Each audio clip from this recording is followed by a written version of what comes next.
Buenas tardes amigos, ¿cómo están? Un placer estar por aquí de nuevo con todos ustedes desde Caracas. Vamos a dar un par de minutos para que la gente termine de conectarse y empezamos ya pronto con la información.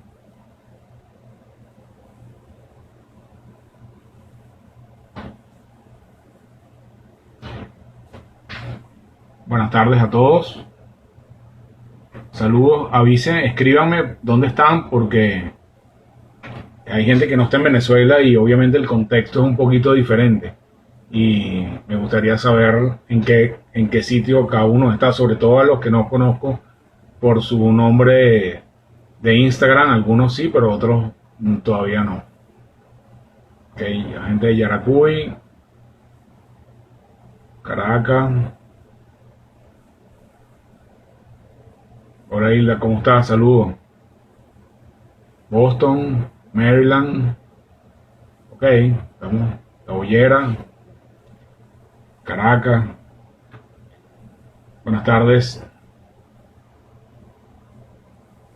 Aprovecho para como introducción saludar a mis amigos infectólogos, que ya estoy viendo varios que se están conectando por aquí. Recientemente fue el día en Venezuela, el Día del Infectólogo, y es un placer para mí ser parte de ese grupo de más de 300 venezolanos que están por todo el país trabajando por las enfermedades infecciosas, no solamente COVID, que está de moda ahora y hemos estado como quizás más de moda de lo que nos gustaría, pero que ya están trabajando en muchas otras enfermedades como dengue, tuberculosis, VIH, malaria y cada una de las enfermedades que quizás cuando estudiábamos pensábamos que iban a estar eliminadas para este momento, pero bueno, pareciera que no, creo que les toca lidiar con los infectólogos un tiempo más. Bueno, para un par de minutos y empezamos la dinámica de hoy. Voy a hablar muy poco, muy cortico, sobre las preguntas que hicieron en esta semana previamente en el Instagram y voy a tocar 3 puntos porque la mayoría de las preguntas se relacionan a estos 3 puntos y después voy a responder las preguntas que ustedes nos escriban por aquí. Nuestro equipo de producción que está por aquel lado nos va a ir pasando las que no pueda ir leyendo en la pantalla y ahí vamos a ir respondiendo y tenemos hasta las 5 para hacer este live de hoy. Entonces bueno, yo creo que ya vamos a ir empezando, tenemos casi 400 y tantas personas. Lo primero es una reflexión un poco de cuál es el momento en que estamos del coronavirus en el mundo, no solamente en Venezuela. Y como he dicho en anteriores oportunidades, el coronavirus tiene diferentes, es como una película que está en diferentes partes de la misma película y que no necesariamente estamos todos los países en la misma situación. Pero un elemento central que quiero que lo reflexionen, esto es como para que la gente lo piense, y es que ¿qué hizo que la epidemia se estabilizara en Wuhan, China? ¿Qué hizo que la epidemia se estabilizara en España? ¿Qué hizo que la epidemia se estabilizara en Italia? ¿Qué hizo que la epidemia se estabilizara en algunas ciudades de Norteamérica como Nueva York? Porque América Latina no ha llegado allí todavía. ¿Okay? Entonces yo siempre voy a usar una caricatura. Esto me recuerda cuando era preparador de fisiopatología y utilizábamos láminas de acetato para dar clases. Estamos como regresando a esa idea hasta que Instagram Live nos permita usar las diapositivas. Entonces, bueno, en esta caricatura, esta es la historia de la epidemia, ¿no? Aquí algunos estamos por aquí, y creo que Venezuela está por este momento de la epidemia. Quizás por aquí va Chile, Brasil va por aquí, y tenemos los otros países que algunos vienen de bajada, otros que empezaron a subir de nuevo, unos países que se mantienen abajo y otros países que están aumentando. ¿Okay? Esta es la historia natural de la epidemia en el mundo. ¿Okay? Entonces, ¿qué es lo importante? Y tiene que ver aquí con la segunda, es cuando llegamos aquí, ¿okay? ¿Qué pasa para que esto empiece a bajar? ¿Okay? ¿Qué hicieron los países para que una vez que lleguen aquí empiecen a bajar nuevamente? Y lamentablemente, para que eso pase, no funcionan los medicamentos no funcionan los medicamentos alternativos y lo único que funciona allí es la suma de herramientas y estrategias epidemiológicas donde están el uso del tapaboca, el lavado de las manos, el distanciamiento físico y las medidas de control de movilidad de los ciudadanos. Y esto lleva a una máxima que uno tiene que internalizarla. Y al internalizarla, respondemos buena parte de las preguntas que tenemos ahorita. ¿Cuál es el principal determinante de la transmisibilidad?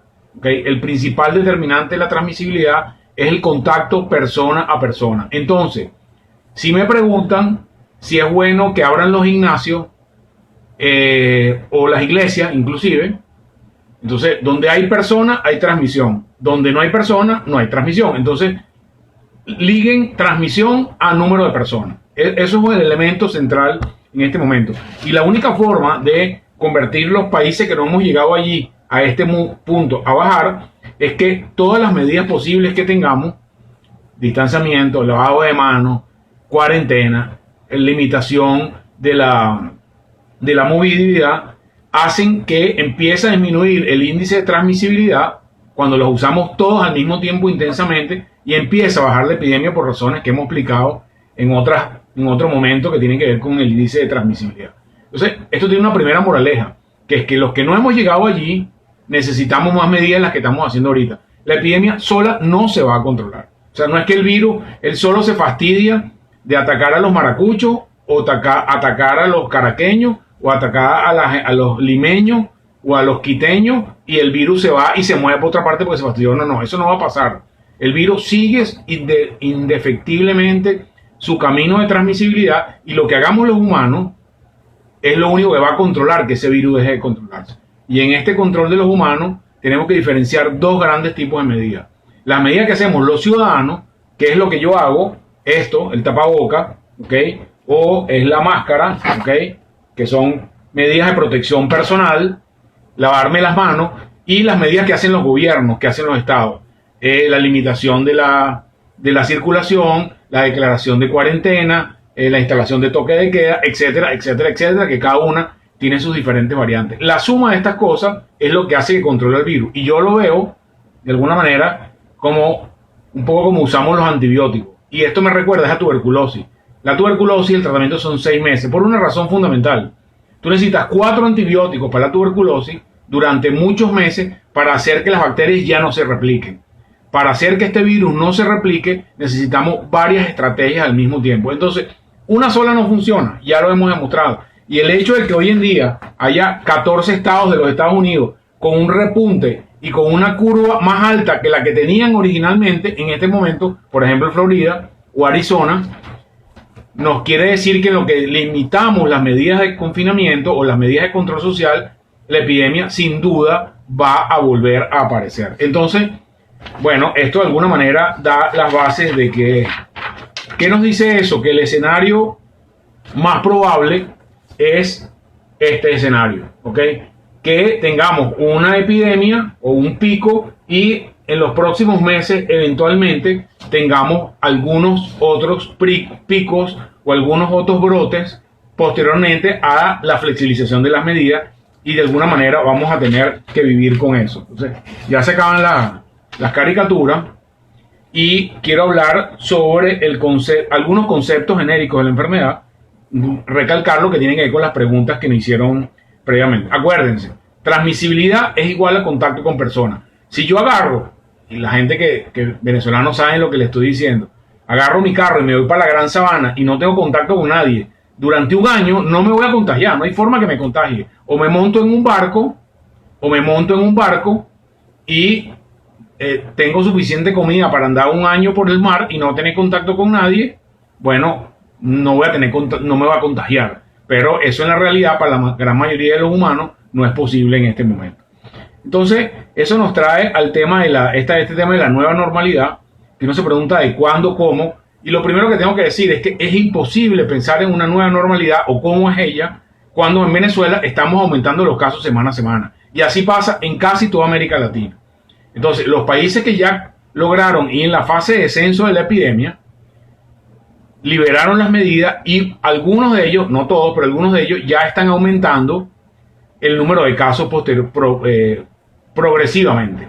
Entonces, lo que es impensable en este momento es que en Venezuela estamos en plena fase ascendente y entonces estamos pensando en medidas de flexibilización y me pregunta que si abrimos los gimnasios y yo le tengo que decir que no, porque no tiene sentido que hoy tengamos, esta semana vamos a terminar casi con 1000 casos a la semana, cuando hace 8 semanas teníamos 45 casos a la semana. Entonces, el riesgo hoy en día de contagiarse es mayor que el riesgo de hace 8 semanas. Entonces, esto tiene que tener lógica por encima de todo y tiene que tener sentido común.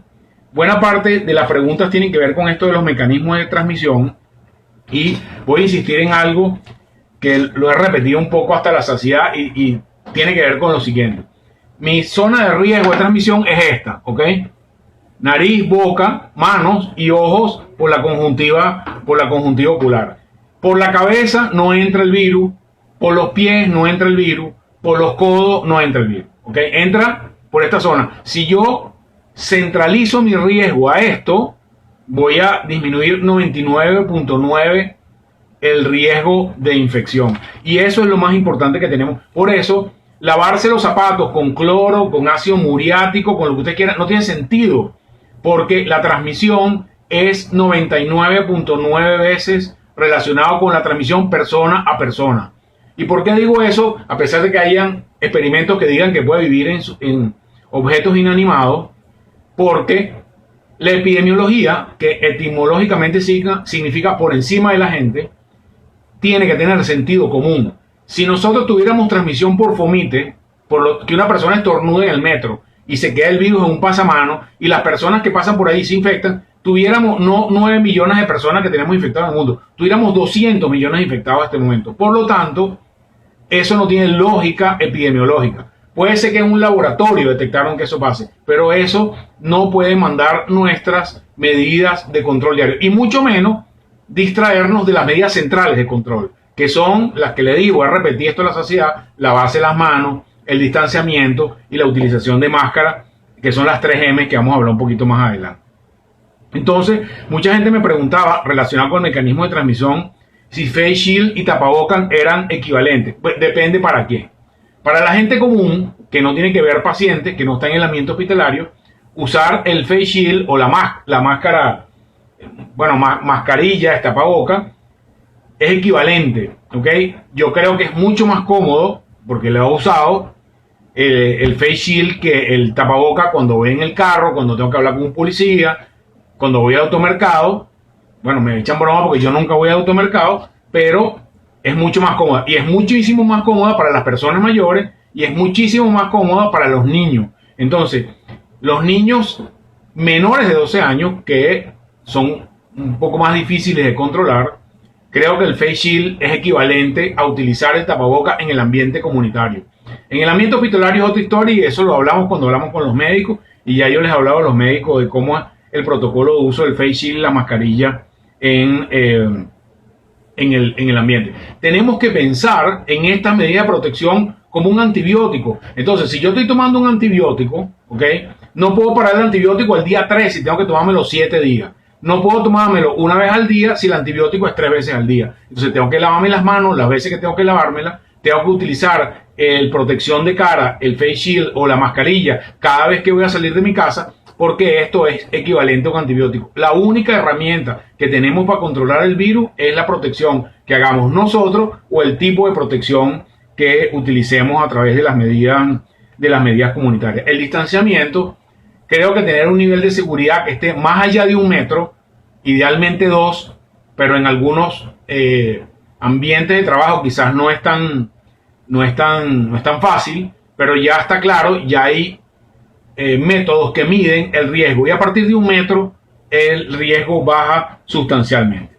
Algunas cosas de expectativa y qué pasar con el virus, que si el virus ha mutado, el virus sí ha mutado, ¿okay? O sea, los virus mutan, así como a mí me salen canas, bueno, ya no me salen canas, ya se me cae el pelo y a uno le salen arrugas y uno se pone gordo cuando se pone viejo. El virus, por su característica propia de transmisión, que lo hace muchas veces al mismo tiempo, muta intrínsecamente, pero ninguna de esas mutaciones hasta el día de hoy ha demostrado que tenga un efecto muy importante en la transmisibilidad, en la severidad o en la capacidad de cambiar la forma como el virus se produce. Entonces, no nos metamos en la cabeza lo del virus mutado, porque lo que hace es volvernos locos, y entendamos que esto va a tardar mucho tiempo. En relación a la otra parte, que son los anticuerpos, una vez que una persona se enferma, nuestro sistema inmune produce unos anticuerpos agudos, que los llamamos inmunoglobulina M, ¿ok? Y posteriormente la M baja y sube la inmunoglobulina G, que es la que nos protege de ahí en adelante un X tiempo. No hay información fidedigna, importante, confiable de cuánto tiempo duran los anticuerpos protectores. Puede durar 2 meses, puede durar 6 meses, pueden durar 2 años o puede durar toda la vida. No lo sabemos, ¿ok? Se supone, por extrapolación de otros virus como SARS y MERS, que estos anticuerpos en promedio deberían durar 1 a 2 años, ¿ok? En promedio. Pero eso no lo sabemos hoy en día. Los pocos trabajos que hay de anticuerpos dicen que aproximadamente 70-80% de las personas tienen un nivel de anticuerpos en su sangre que debería protegerlo. Pero hasta el día de hoy no se ha publicado científicamente ninguna persona que haya estado infectado más de una vez. Por lo tanto, asumimos que hasta el momento no hay reinfección, por lo menos hasta el momento. Entonces, eso nos va dando las ideas. Y eso nos trae el concepto de inmunidad de rebaño. La inmunidad de rebaño aparece en la medida que 2%, 3%, 4%, 5%, 40% de la gente tiene anticuerpos protectores. Cuando llegamos a 60%, la epidemia va a ir declinando progresivamente. Pero lo que sabemos hasta ahora, en los países donde ha habido alta tasa de ataque, Italia, España, el noreste de los Estados Unidos y China, que no alcanzan ni siquiera a 20% de las personas que tienen anticuerpos. Por lo tanto, a pesar de que lo que vimos en las noticias, que muchas personas estaban en los hospitales, cuando lo ves en el total de la población, sigue siendo una menor proporción de la que tenemos en la población. Entonces, la inmunidad de rebaño va a tardar en producirse por lo menos 6, 7, 8, 9 meses o 10 meses, y eso no va a ser pronto. Moraleja número 1, la epidemia no se acaba en 2 meses, no se acaba en 3 meses, no se acaba probablemente en 8 meses. Vamos a tener coronavirus buena parte de todo el año todo lo que queda de este año y el año próximo, mientras se produce la inmunidad de rebaño o mientras se produce la producción de la vacuna, que tampoco va a estar en 2 meses. El mejor escenario posible de vacuna, enero del 2021. En relación al cuidado de los pacientes,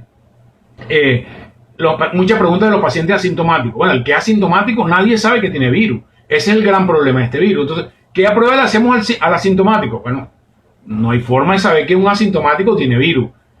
Eventualmente los agarramos porque testeas a una persona que estuvo en contacto con otra, y si tiene síntomas, la persona resulta que sale positiva. Entonces, no hay buenos test rápidos, por lo menos en América Latina. Los test rápidos en general son malos, porque no dicen lo que nosotros queremos que digan. 30%, 40% de los pacientes puede estar enfermos y la prueba va a salir negativa, y por eso estamos obligados a usar PCR, que no es 99% seguro, pero es 80 y tanto por ciento seguro. Entonces, tenemos un problema con las pruebas a nivel mundial. Esperemos que eso vaya a mejorar. Entonces, cuando me preguntan, bueno, ¿qué hacemos con las personas menores que tienen un cuidador? Acuérdense, gente igual a transmisión. Usted tiene que disminuir el número de personas con las cuales usted esté en contacto al día. No hay otra forma de disminuir el riesgo. Entonces, si usted tiene un abuelito que lo cuidan una persona, trate que las personas que lo cuiden sean el mínimo número posible, tengan el mínimo número de rotación posible, y eso hace que disminuya el riesgo de las personas. Entonces, eso disminuye. Veo muchas preguntas ahí, después vamos a hablar sobre ellas. Quiero que se concentren en el mecanismo de transmisión, y voy a volver a hacer la seña esta. Voy a tener que inventar esto. Entonces, no tiene sentido lavar las bolsas de mercado, ¿ok?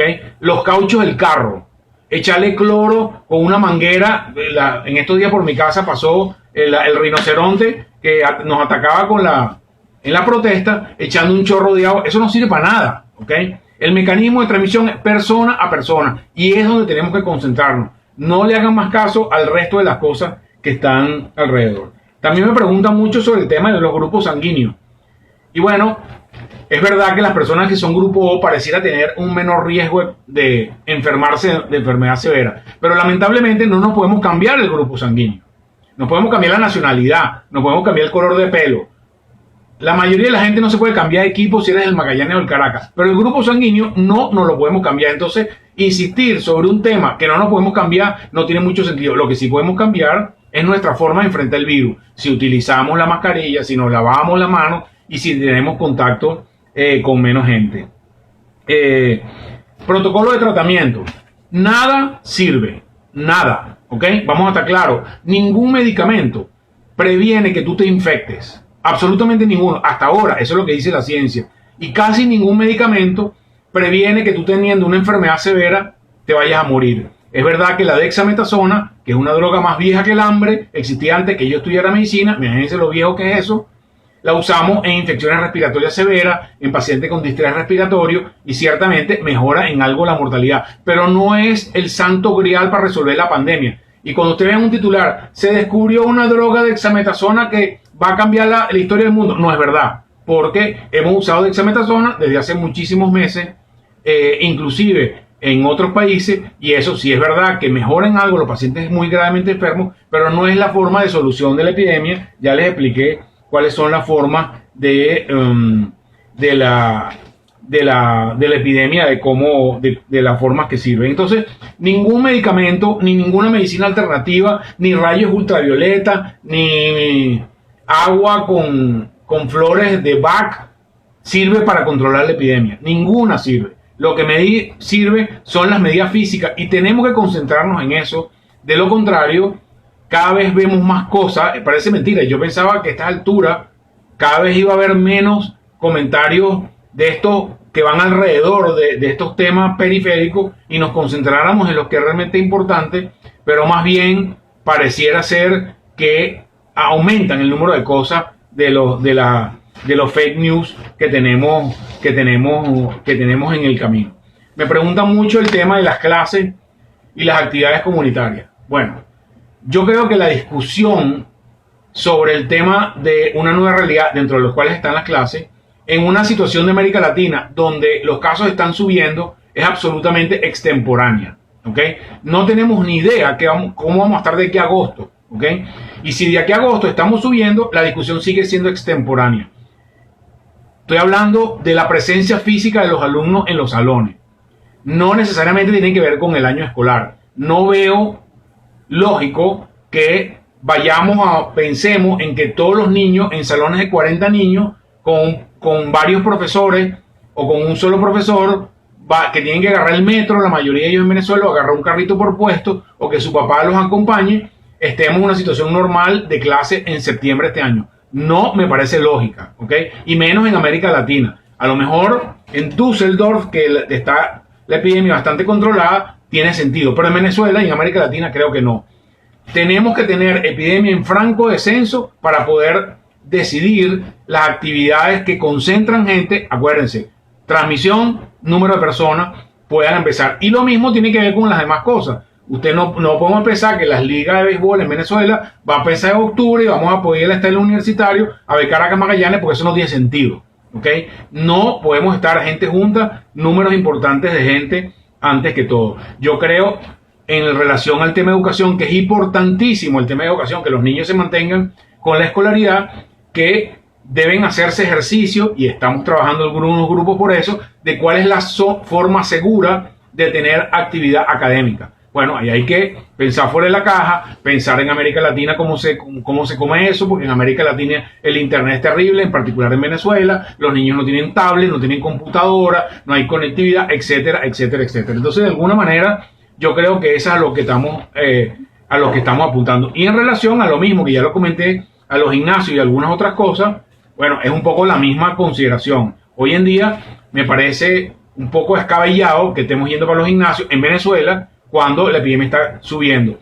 Si usted quiere montar bicicleta solo y para cortar el guayabo, es otra historia, pero andar haciendo spinning en un salón con otras 30 personas, obviamente luce como un riesgo importante. Entonces vamos con las preguntas que van a estar por aquí. ¿Los asintomáticos pueden contagiar? Sí, y pueden contagiar, no sabemos qué tanto, pero parece que sea igual que el número de la capacidad de contagio de los que tienen síntomas. Sobre los tratamientos ya hablé, hay un esquema de tratamiento en Venezuela, cloroquina, caletra, tal. Como les dije, al final todos tenemos la sensación de que no sirve para mucho, pero tenemos que utilizarlo porque es lo que tenemos. Pero eso no creo que sea la piedra angular de la mejoría de los pacientes. ¿Cuándo van a poder hacer PCR en los laboratorios privados?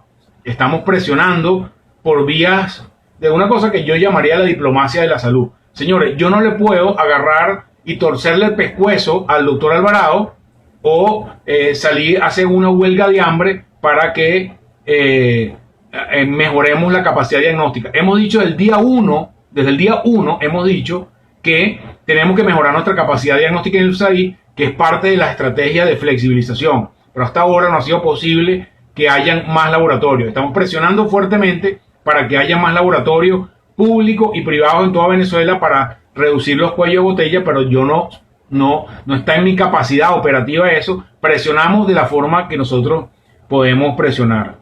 ¿Cuándo vamos a hacer el pico de contagio? El pico solo lo vamos a saber cuando empecemos a bajar. Y dijimos, bueno, ok, ya el pico pasó. No hay ninguna forma de predecir porque, como ya les dije, depende de qué hagan o qué hagamos los ciudadanos y los gobiernos para hacer que esa curva se aplane. La curva sola no se va a aplanar. Entonces, si tú no haces nada, como está pasando en Brasil, por ejemplo, los casos siguen subiendo, como está haciendo en Venezuela, los casos siguen subiendo, y a menos que tú hagas algo extra de lo que estás haciendo ahorita, el virus no se va a mudar. Entonces, sabremos que bajó cuando empecemos a bajar. No hay ninguna forma de predecirlo porque depende de eso. ¿Por qué hay túneles de desinfección? Bueno, porque es un negocio de alguien. Los túneles no sirven para nada. Ya les dije, que me echen aquí un rociado, lo mismo que en un hotel en estos días que me echaron como una turbina, eso no sirve para nada. Entonces, los túneles son un negocio de alguien, pero de verdad no sirven para disminuir la transmisión. ¿Cuándo vamos a poder viajar? No tengo la menor idea. Creo que tenemos que tener muchas semanas con baja transmisibilidad en buena parte del mundo para que podamos viajar. ¿Y qué pasa? Bueno, a lo mejor baja la transmisibilidad en Europa, pero si en América Latina todavía hay alto riesgo de contagio, o Europa con toda razón va a decir, mira, ¿sabes qué? De América Latina no pueden venir porque allá todavía están en alta transmisión. Hay muchas preguntas sobre el tema de qué usar para limpiar. Agua y jabón o cloro, ya, fin de la historia. Herdec no sirve, háganlo simple. Esto tenemos que simplificarnos la vida, señores. Y simplificarnos la vida es utilizar mientras menos cosas mejor. Agua y jabón, concentración de cloro. Entonces, si usted quiere aprender cómo lavar el face shield, agarra, le echa agua, le echa jabón con una toallita, tal, lo deja, lo pone a secar, lo seca con una toallita y fin de la historia. No es nada complicado. Pues repito, Herdec no sirve. ¿A qué se debe la presencia de PCR positivo de personas que tuvieron COVID? El PCR es una prueba que mide extractos del virus. Y tú puedes tener extractos del virus, pero sabemos que no hay infección. ¿Qué pasa cuando no tienes PCR consecutivos? No le estás haciendo prueba.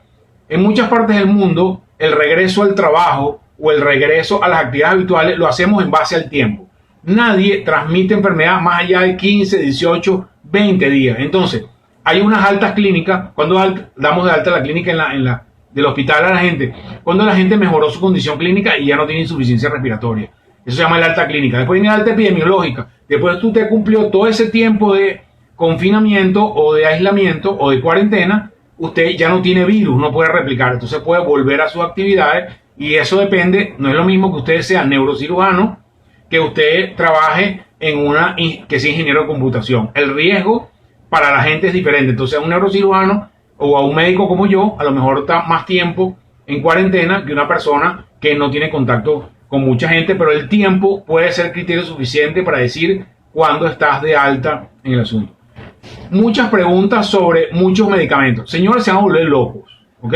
Los médicos tuvimos que aprender durante 15 años cómo analizar si un medicamento sirve o no sirve.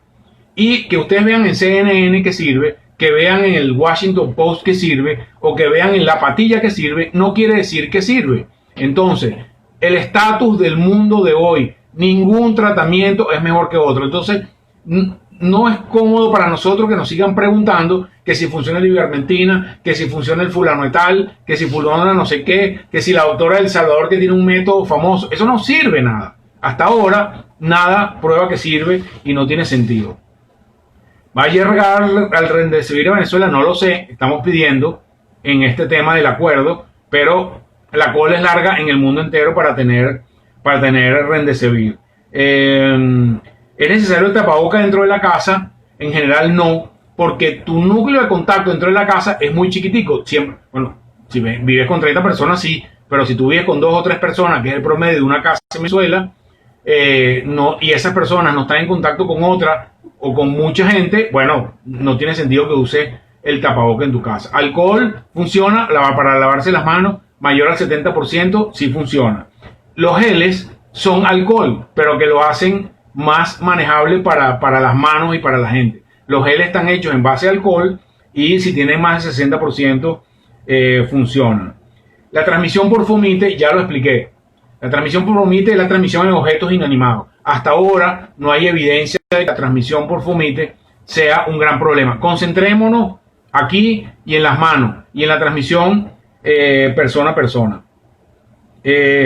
Medidas para viajar al ferry de Margarita. Bueno, yo preferiría que no fuera en ferry a Margarita. Pues si tiene que regresar, trate de ir en avión.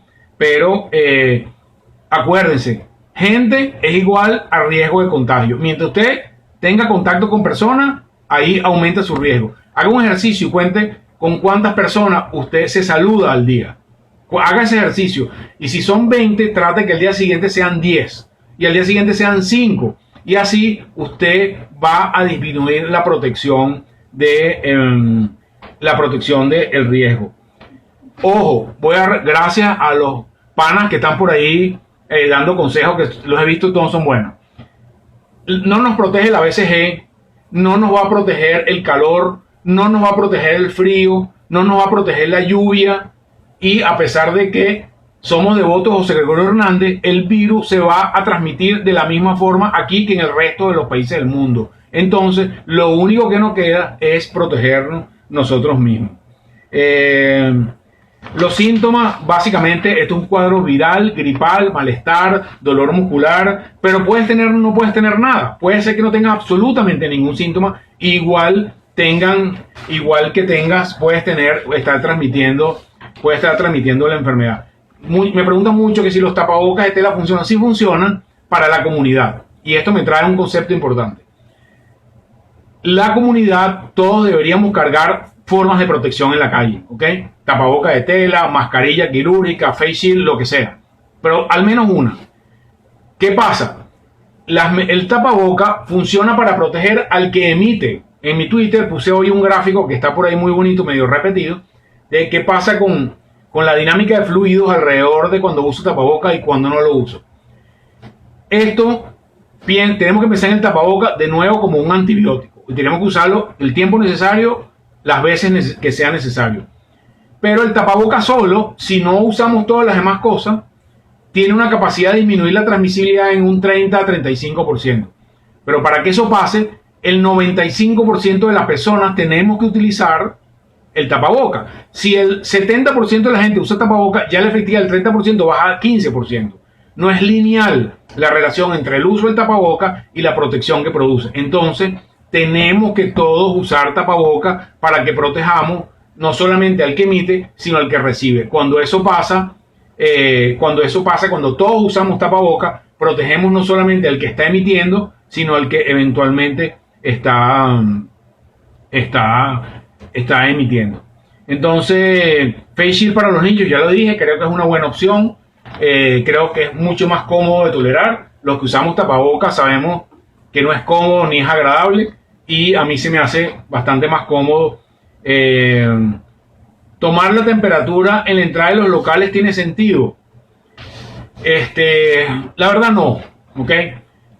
Esto es lo que nosotros llamamos, es un mecanismo que es específico pero no sensible. El que tiene fiebre, bueno, no puede entrar, pero que no tenga fiebre no te garantiza que no estés infectado. Entonces, ya los ingleses demostraron con H1N1 que tenían que pesquisar 1 millón de personas con escáner de temperatura en en los aeropuertos para detectar un caso de H1N1 en los aeropuertos. Yo me imagino que esto es más o menos así. Ojo, el bicho ese, para medir la temperatura, no te daña la retina, no te deja bruto, no te afecta el cerebro, eso es pura paja también.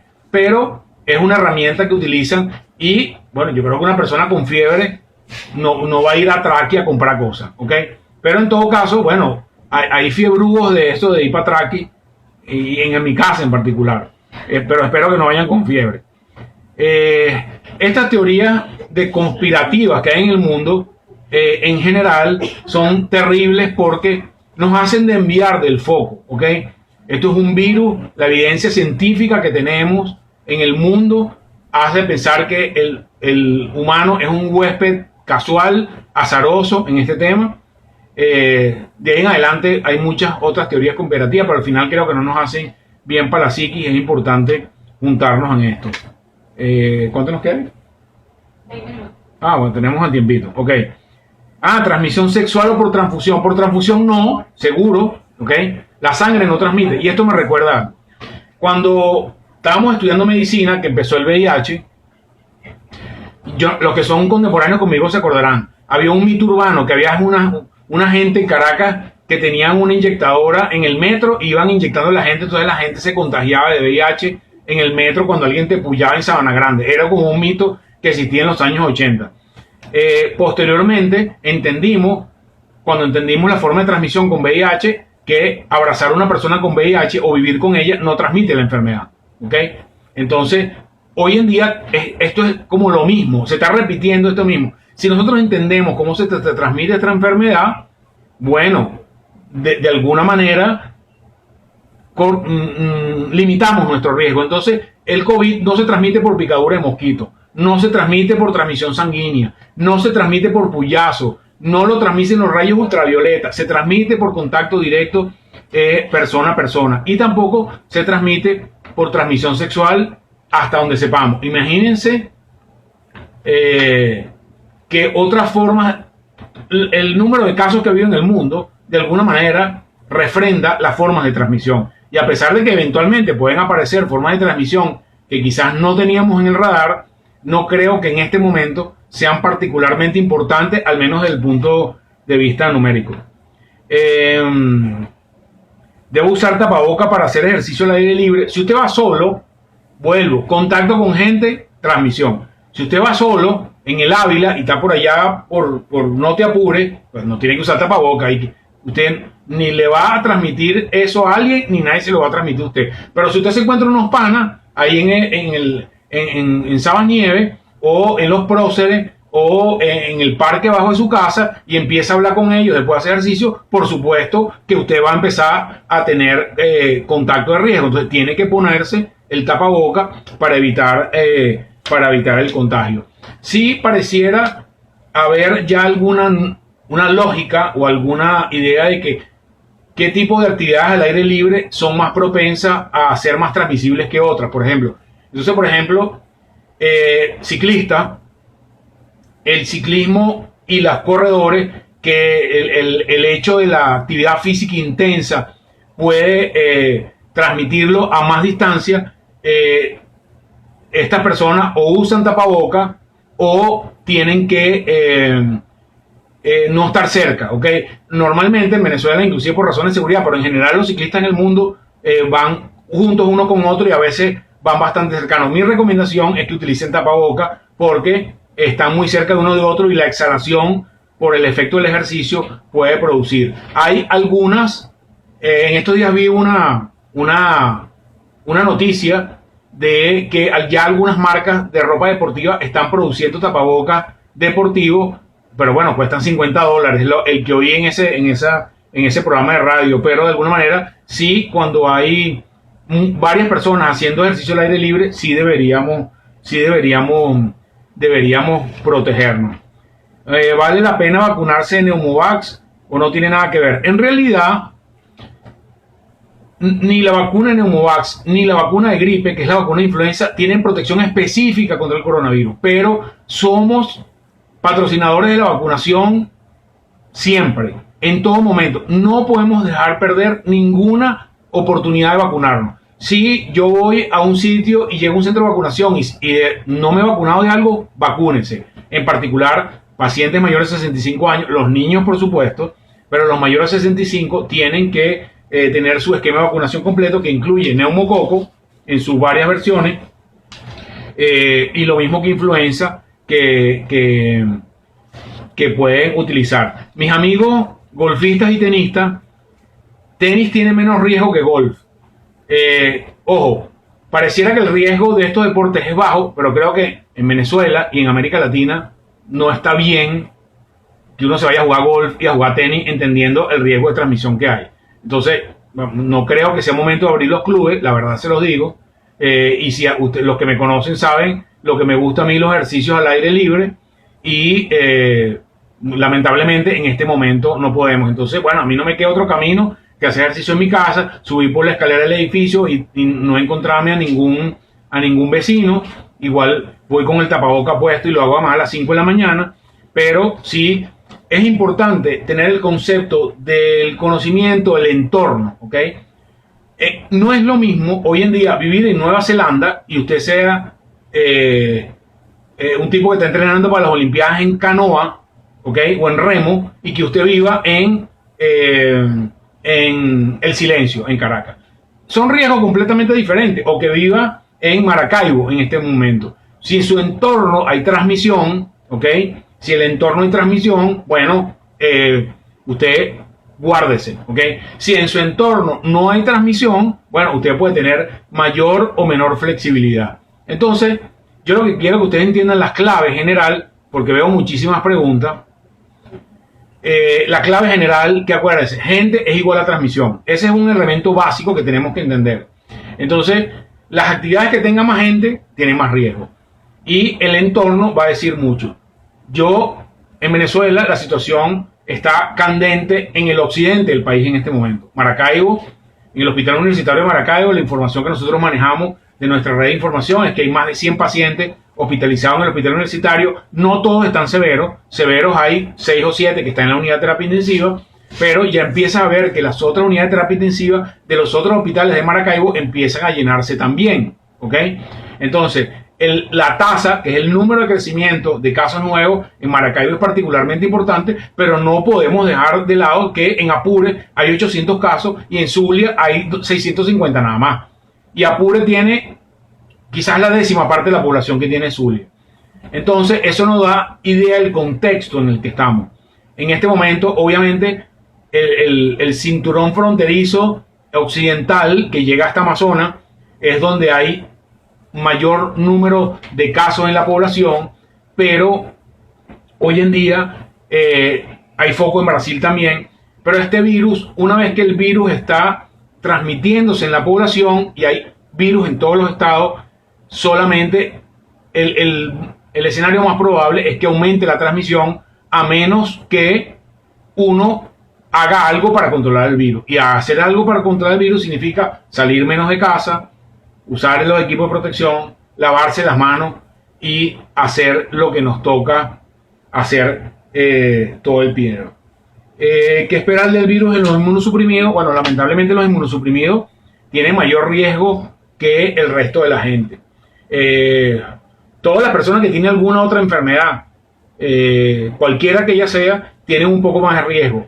¿Qué tanto más riesgo? Bueno, no lo podemos medir, pero las personas que tienen enfermedades importantes, tienen trasplante, tienen inmunosupresores, toman esteroides, etcétera, etcétera, ciertamente tienen más riesgo que el resto de las personas.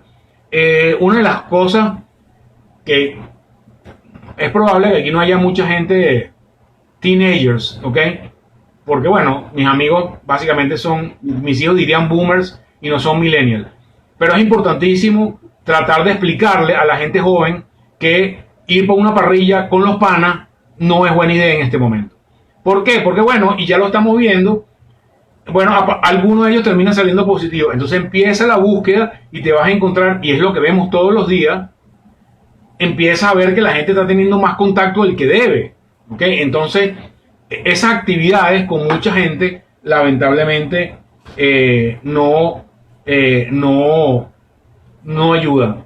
Una pregunta relacionada con la piscina. Bueno, alguien me preguntó que si nadar, bueno, nada solo en el mar obviamente no corre riesgo, pero abrir una piscina para que nada más dos personas naden y tienes que tener un sistema de control, porque si la piscina se convierte en el sitio donde la gente viene, tiene una parrilla, se encuentran unos panas con otros, bueno, estamos violentando la norma básica del tema de la gente. Entonces, de alguna manera, empieza a ser riesgo. Entonces, yo creo que lamentablemente en Venezuela, yo sé que hemos pasado 16 semanas guardados, pero nos quedan más tiempo guardados. Y nuestra precaución tiene que ser proporcional al riesgo. Y repito, esta semana va a terminar con alrededor de 1000 casos por ahí. ¿No? Estamos asados, no han dicho lo de hoy, no han dicho lo de mañana, pero va a terminar por ahí por 1000 casos.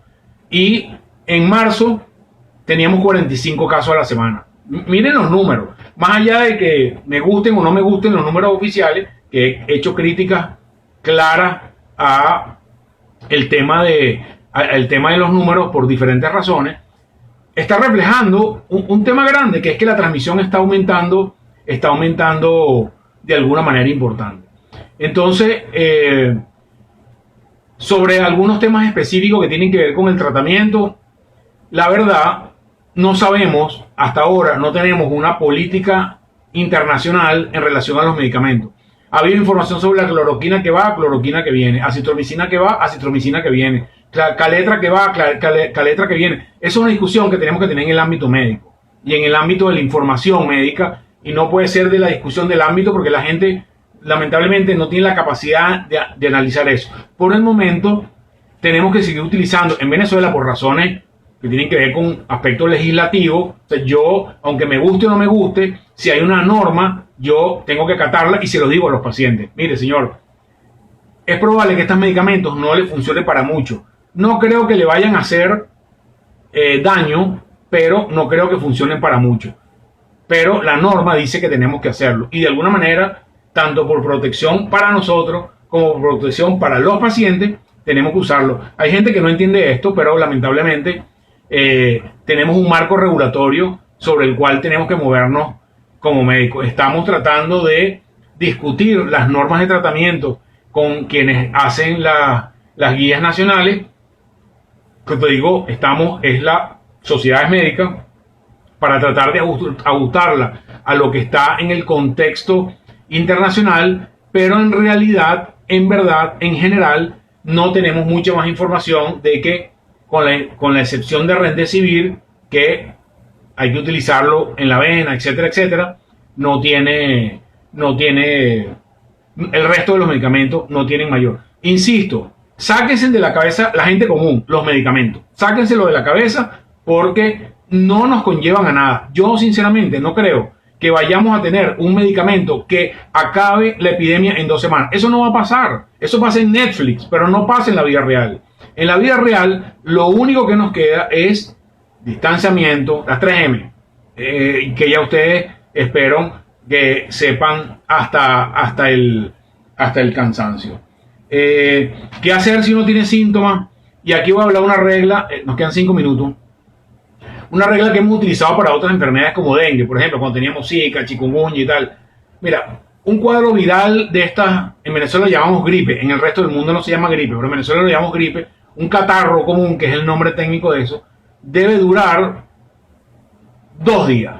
Si el tercer día usted se siente peor que el segundo día, ya eso no es normal. Y si el cuarto día se sigue sintiendo peor, esto no es normal. Usted debe llamar a un médico. Usted debería buscar atención médica. Y en Venezuela, las pruebas hasta el día de hoy, sábado 27 a las 5 de la tarde, solamente las hace el Ministerio de Salud. Entonces, usted puede ir a un hospital y el hospital tiene que llamar al Ministerio de Salud. Usted va a una clínica privada y la clínica privada tiene que llamar al Ministerio de Salud. Entonces, no existe, mire, yo quiero hacerme una prueba para saber si estoy positivo o no. No, eso no existe. ¿Okay? Usted tiene que tener síntomas, tiene que tener unos criterios clínicos. Entonces, mi sugerencia, espere 48 horas. Si al tercer día ya está luz amarilla, cuarto día con malestar y fiebre o alguno de los síntomas, usted tiene que acudir al médico o llamar al médico. Ya hemos hablado, estoy viendo que están repitiendo muchas preguntas de que si la dexametasona y tal. Plasma, les voy a hacer claro, lo mismo que los otros medicamentos. No hay ninguna evidencia en el mundo hasta ahora que los medicamentos, incluyendo el plasma, pueda mejorar la historia natural de la enfermedad. Soy lapidario con eso. No hay evidencia de que sirva. El problema extra que tiene el tema de los anticuerpos o del suero es que requiere un manejo más o menos sofisticado de eso, porque hacerlo ahí a la machiberra puede ser mucho peor. Entonces hay protocolos en estudio, eso lo vamos a saber en algún momento, pero a los médicos no les gusta hacer cosas sobre las cuales no nos sentimos cómodos, no sabemos cómo van a funcionar, o no entendemos cómo funciona, o no hay suficiente información. Y yo sé que para la gente esto puede ser un poco loco, pero bueno, así es como funciona la medicina, de verdad, verdad. Entonces, les pido que nos entiendan, les pido que tengan comprensión de que hay una respuesta que no podemos dar simplemente porque nosotros no tenemos cómo dar esa respuesta. Entonces, al final, creo que lo único que tenemos hasta ahora son las 3M y nuestro sentido común, que tenemos que apelar a ella cada minuto, porque es la única forma de que tengamos nosotros de salir adelante. Como siempre, quiero terminar con una reflexión positiva. El virus no va a acabar con la especie humana, ¿ok? Bueno, ¿por qué? No porque yo sea adivino, sino porque hemos tenido otras pestes mucho más severas donde teníamos muchos menos recursos, ¿ok? Esto va a ser largo, pero vamos a superar esto, pero solamente nosotros como ciudadanos haciendo lo que nos corresponde y los entes gubernamentales también haciendo lo que les corresponde, vamos a hacer que salgamos de esto, pero tenemos que aprender lecciones de esto. Y la idea es que nosotros en este momento vayamos aprendiendo estas lecciones que tienen que ver con muchas cosas, cómo el humano se relaciona con el medio ambiente, el tema de cómo distribuimos nuestro tiempo, el tema de cuáles son la utilidad de los medicamentos, el tema de la inversión en la investigación, la relación del mundo político con el mundo científico. Aquí hay muchas reflexiones que cada uno le tocará hacer la suya respectivamente. A mí no me gusta prometer mucho, pero voy a tratar de mantenerme por este mismo canal hablando de cómo van las cosas. Como les dije, yo creo que esto va para largo y probablemente en un par de semanas estaremos hablando de cómo es la situación en Venezuela. Yo creo que me quedan ya muy poquitos minutos. Fue un placer haber estado con ustedes. Muchas gracias por su participación. Tenemos 1.403 personas hoy en día en esto y vamos a tratar de dejarlo grabado. Esto es una curva de aprendizaje como la epidemia y para que quede en las redes del Instagram posteriormente. Vamos a ir con otras cosas para el mundo médico. A los odontólogos les he prometido varias veces las cosas y no lo he hecho todavía, pero bueno, me tengo que sentar a estudiar. Pues hoy interpretar todas las preguntas, analizarlas, me tomó casi un par de horas. Entonces estamos pendientes de ustedes con toda seguridad. Muchas gracias por haber estado aquí. Fue realmente un placer haber estado con ustedes. Bienvenidas las preguntas. No podemos responderlas en la rapidez que queremos, a veces ni siquiera en la profundidad que queremos, pero apelamos a su buen juicio y a el conocimiento que tienen de nuestro trabajo para poder compartir con ustedes. Muchas gracias y nos despedimos hasta la próxima entrega de esta compartir por redes sociales. Muchas gracias a todos. Para finalizar, ¿no? Okay.